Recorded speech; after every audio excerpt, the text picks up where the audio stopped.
maybe you heard that during the weekend a couple of things happened in Germany, and maybe you saw the pictures in the news. We had an anti-corona protest, not one of the peaceful ones you had, well, not really peaceful at Trafalgar Square in London, but you had a couple of quite weird people who said they want to end corona countermeasures, etc., and reopen the country. But it sort of went quite peaceful, very different from Berlin, where not only conspiracy theorists, but also proper Nazis, including the Reichsflag, the Nazi flag, the full stuff, marched through Berlin, or at least they tried. They started with a protest at noon. Of course, they had to keep social distancing. Surprisingly, they did not keep social distancing, which, of course, then led to the police correctly and sustainably ending the protest. That's the right of the police. If you don't stick to certain rules, which you have to, and the protest must be peaceful, when you break the laws, which means social distancing laws, you are not peaceful anymore. And then they ended the protest, which led to another protest and people trying to storm the Reichstag, which is where the German parliament is. You may know the famous picture, and you find it on Instagram today on my profile. You know the famous picture of the Reichstag being completely bombed after they ended the Nazi rule. And that was the right thing to do, because you only end regimes with violence, because you can't negotiate with regimes. So thank you very much for the Allied forces here. My grandfather was in concentration camp Buchenwald and barely survived the Nazi time. And if he hadn't survived, I would not be here today. So what does this have to do with you have to take care who you surround yourself with? A couple of people contacted me and said, what do I do when I have people who are either conspiracy theorists or far right-wing people, for example, Nazis, and they work for my organization? And a couple of leaders contacted me and said they really struggle because they do reasonably good work, but they are very clearly on social media far right-wing. British National Party, English Defence League, Britain First. Proper Nazi-ish organization. So what do we have to do? So first, when you have people, for example, the people who say corona is a hoax, or people who say there's a conspiracy theory, Bill Gates want to microchip you. If you think that Bill Gates want to microchip you, top tip, you're not worth being chipped. Or people who just want to hear themselves talking, because all these conspiracy theories, filter bubbles and small communities offer a platform to people who are desperate to get heard, and they want to be taken seriously, they want to be relevant, they just want to get their voice heard and finally can say, I get it my way, and these people understand what I tell them. Mostly they're just plain weird. So, of course, you have immediately a couple of motivational speakers showed up and tried to give simple solutions in a complex problem, which of course ended in the usual not very sustainable bunch of statements. I'll just give you a couple of examples which you might have heard during the weekend, or you heard them on other conferences, most likely not business conferences, or only business conferences where they booked quite bad speakers. So when you, for example, hear something like, you are the average of the 5 people you surround yourself with. So what's the core message of that? If I want to be rich, I can only have rich friends. I should kick out friends who struggle, just leave them behind and say, oh no, I only want to hang out with rich people. That's one way how to organize society if you're completely ignorant, selfish and egotistic. But that, of course, doesn't make you in any way better. You're, of course, not the average of the 5 people you surround yourself with. Of course, your surroundings influence you, but it's way more complex than the 5 closest people you have. Another statement I heard, you are only strong when you are immune to the opinion of others. I mean, that is a new level of ignorance. I could, of course, say, oh, the leading epidemiologist of Germany, Professor Drosten, who studied this field for years, a virologist who implemented all these really necessary countermeasures, which led to not only the German economy having the smallest dip in economy, but also having the quickest recovery. By the way, the same happened in 2008. And in 2001, so they do it reasonably well with following scientists. So when you say you have to be immune to the opinion of others, that is nothing else than plain ignorance. And the third statement was, oh, this tells more about you than it tells about me. Well, I can translate that, and the translation of that is, I don't have any reasonable arguments, but I wanted to say something. So when you say it tells, I'll just give you an example. I go to a restaurant and I tell someone I didn't like the food, it wasn't warm enough. And they say, this tells more about you than it tells about me. My answer would be, okay, thank you. I would leave, give a really bad rating online, and they haven't won anything. So when you say something like, because often you hear it in the training and coaching area, and especially trainers and coaches who have no content always try to convince you with pseudo one-liners like you're the average of the 5 people surround you, or be immune to the opinion of others, which is also like a cult or a sect-like statement. And the third one, and then this kind of bunch of not appropriate statements, is this tells more about you than it tells about me. A statement free of any content and doesn't help you in any situation.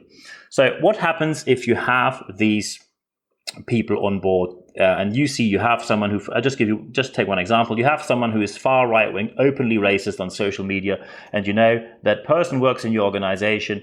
Your organization wants to be diverse because, of course, science tells you that the more diverse you are, the more successful you are. You can just look up the studies of Professor Martin Klafke, who published many studies about that, especially in Germany, but also for the whole European, American, and worldwide and global context about diversity. And the result is very clearly the more diverse you are, the more successful you are. So how do you want to justify having an openly racist person amongst your staff?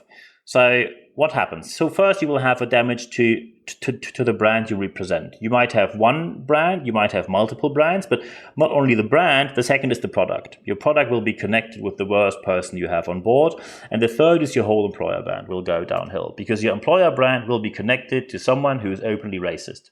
I just give you an example. Just recently, we had in some sort of in a certain association, we had people who were openly racist, anti-Semitic, and homophobic. And the so-called ethics committee did a bit of chumbawamba and yada, and at the end, they didn't do anything. Consequence was that their already very bad reputation went worse. Many people left. So they're now basically a group of hobbyists who tell each other that they're all still doing great in a non-diverse group, of course. So that will happen to your employer's brand as well when you don't act. What we have here is a special kind of co-addiction. What do I mean with co-addiction? I just give you an example. Uli Borowka, former football, for our American listeners, soccer, former professional football player in Germany, was an alcoholic.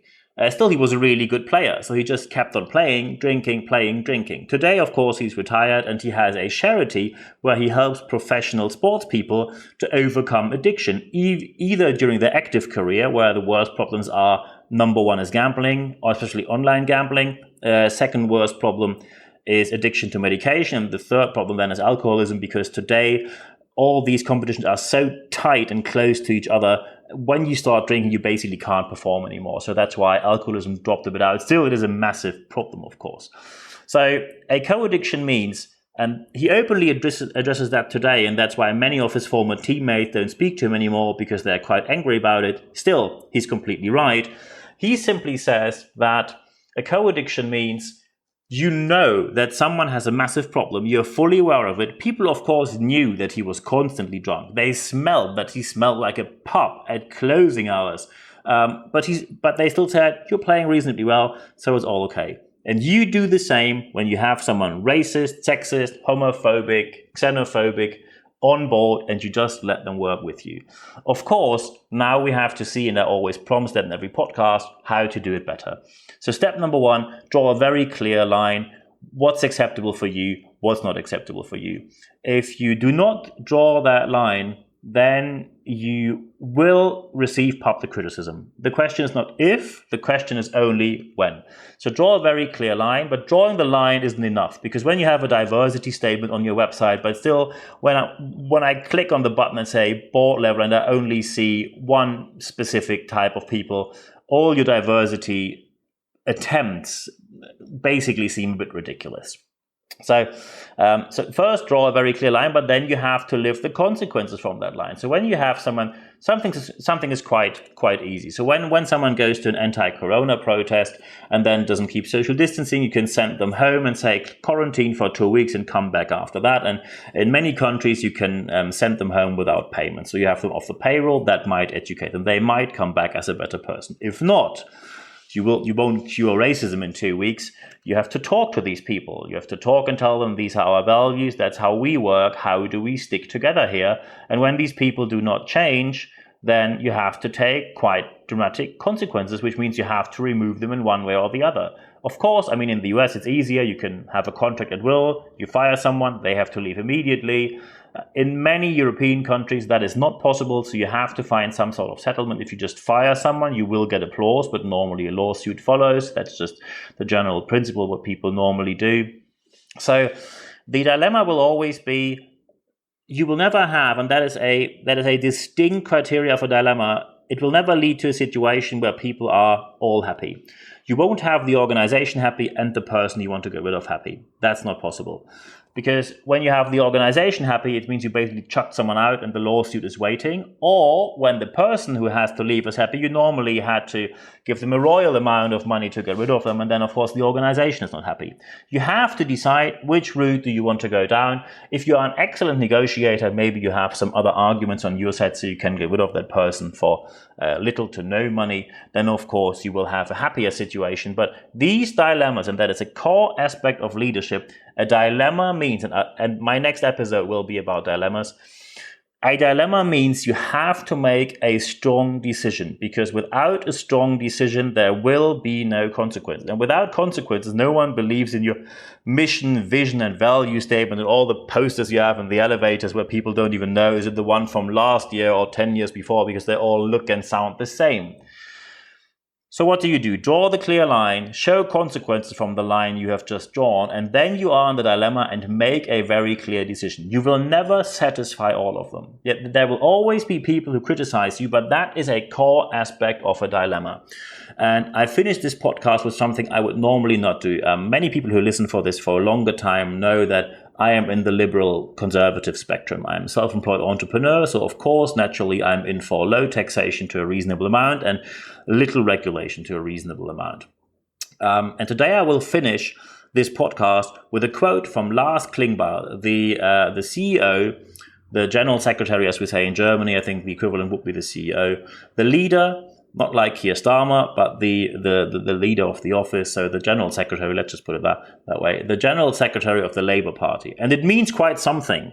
We must be in a quite special situation when I end my podcast with quoting the general secretary of the Labour Party.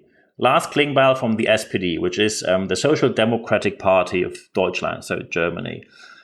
Lars Klingbeil from SPD, the General Secretary, said, and I quote word by word, "You do not protest together with Nazis. And if you do so and you do not clearly distance yourself from that, you have to live with the critic afterwards that people will accuse you of doing the same thing they did."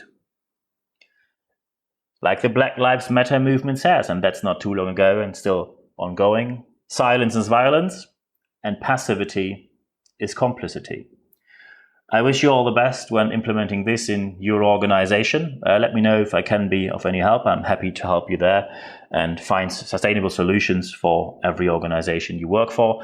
I wish you a great week. More podcasts to come this week. And for today, thank you very much for your time.